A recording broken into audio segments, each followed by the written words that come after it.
बताएंगे कि 5 जुलाई से मोदी सरकार का नया दूसरा पंचवर्षीय का बजट आने वाला है और उसमें किस तरह के इम्प्रूवमेंट करें सरकार की, लोगों को, आम जनता को उसका विशेष फ़ायदा मिले। डॉक्टर साहब बताएं क्या इम्प्रूवमेंट सरकार को करना चाहिए। देखिए, मुझे तो लग रहा है कि इस बजट में रियल एस्टेट सेक्टर को इम्प्रूव करने के लिए जोर देना चाहिए, क्योंकि रियल एस्टेट सेक्टर जो होती है वो सरकार की या देश के रीढ़ की हड्डी होती है।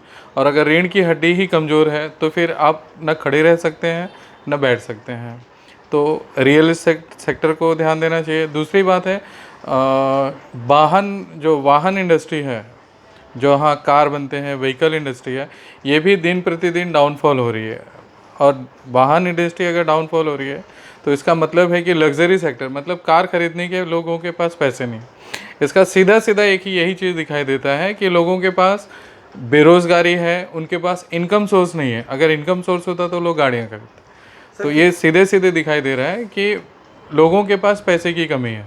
सरकार को किस तरह से इम्प्रूवमेंट करना चाहिए जो बेरोजगारी ख़त्म हो, किस तरह से लोगों का स्किल चेंज हो।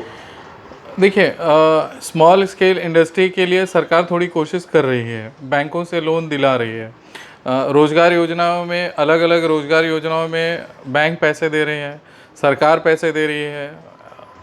एसएमईज़ को बढ़ाने के लिए सरकार कोशिश कर रही है, मगर ये चीज़ है ना, रियल लोगों तक पहुंच नहीं पा रही है। इसको बीच में ही कहीं ना कहीं मैनिपुलेट करके उसको उठा लिया जा रहा है।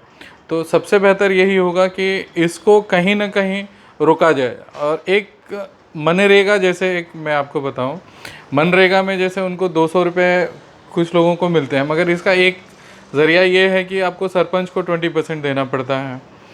पेपर पे दिखता है या आधार का के थ्रू दिखता है कि उनके अकाउंट में पैसे जा रहे हैं, मगर ये उसका 20% सरपंच ले लेता है। तो ये कहीं ना कहीं 100 दिन की बेरोज़गारी भी हम डेवलप कर रहे हैं। तो बेहतर ये होगा कि मोदी जी को इस पे भी ध्यान देना चाहिए। दवाएं इंडस्ट्री है, ये भी थोड़ी सी डाउनफॉल ये हो रही है कि ज़्यादातर दवाओं को सरकार ने एक एवरेज प्राइस के नीचे ला दिया है। ये बहुत अच्छी बात है, मगर उसके साथ साथ एक समस्या ये खड़ी होगी कि अभी जैसे आयुष्मान योजना है, 5 लाख रुपया उसके लिए सरकार दे रही है, मगर इसमें यह है कि ये 5 लाख किसी एक व्यक्ति को नहीं है, पूरे परिवार को है। तो अगर किसी एक को बड़ा मर्ज हो जाता है तो 3-4 लाख रुपए एक साथ लगता है, तो वो शायद उसके लिए उस असहमति है। दूसरी बात यह है कि डिलीवरी जैसे कराना है, नॉर्मल डिलीवरी आयुष्मान योजना में कवर नहीं है। आप सिजेरियन कर रहे हैं, वो भी एक्सीडेंटल, तो वो कवर है, वो भी सरकारी अस्पतालों में। सरकारी अस्पतालों में सिजेरियन भी ऑपरेशन 1200-1500 2000 में हो जाता है, जबकि आयुष्मान योजना में इसका प्रावधान 30,000 के आसपास है। और 30,000 तो प्राइवेट वाले 50,000 ले रहे हैं। आयुष्मान योजना वहाँ कवर नहीं है। समस्या यही है। तो ये कुछ लूप होल्स हैं, इस पर मोदी जी को व्यक्तिगत रूप से ध्यान देना चाहिए।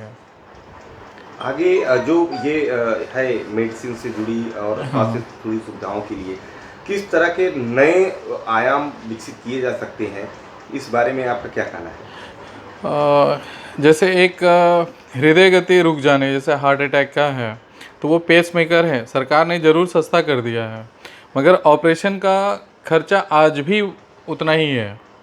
तो ऑपरेशन का खर्चा, डॉक्टरों की फ़ीस, मेडिसिन के पैसे, अस्पताल में रहने के जो भी खर्चे हैं, उसको अगर सरकार और भी नियंत्रित करे तो वो ज़्यादा बेहतर होगा। पेसमेकर ज़रूर सस्ता कर दिया है, तो अगर मान लीजिए 5 लाख रुपए का आपका ऑपरेशन है तो पेसमेकर की वजह से वो 4.5 लाख हो जाता है। फिर भी वो 4.5 लाख एक गरीब आदमी के लिए थोड़ा महंगा है। तो ये कुछ एवरेज करके इसको सबको एक साथ कम करें तो ज़्यादा बेहतर होगा। मतलब कि आयुष्मान योजना से भी बेहतर कोई योजना और लोगों के लाना चाहिए, ताकि जो मेजर बीमारियों में लोगों की जान बचाई जा सके। नहीं, आयुष्मान योजना अपनी जगह पे ठीक है। मैं ये चाह रहा था कि उसमें जैसे मेडिकल कवर है 5 लाख रुपए तक का, एक गरीब आदमी के लिए 5 लाख रुपए बहुत ज़्यादा होता है। अस्पतालों में उसको जो हेल्प हो रहा है वो बहुत अच्छा है, मगर इसमें साथ साथ पूरा परिवार है।